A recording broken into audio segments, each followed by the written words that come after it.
भारतीय स्थानिक स्वराज्य संस्थेचा सुवर्ण महोत्सव नजीकच्या काळात संपन्न होत आहे।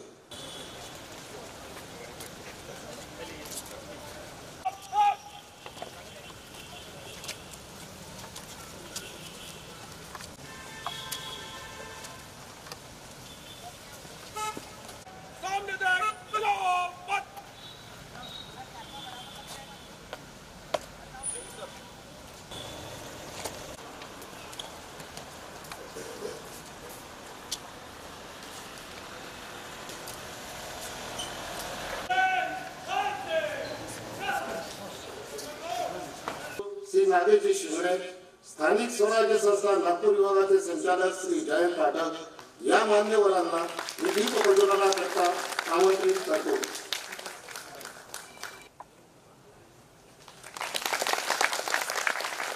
आम्ही जी सागर पुष्प देत असतो ती मूकबधिर विद्यालय सावनेर येथील विद्यार्थ्यांनी घडवलेली असतात।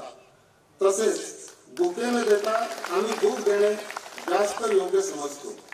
25 वर्ष पूर्ण केली याबद्दल रजत महोत्सव सभा कार्यक्रमात देखील उपस्थित आहे। या यशस्वी 25 वर्षाबद्दल मी आपल्या सगळ्यांना मनापासून शुभेच्छा देतो आणि आपल्या सगळ्यांचे अभिनंदन करतो।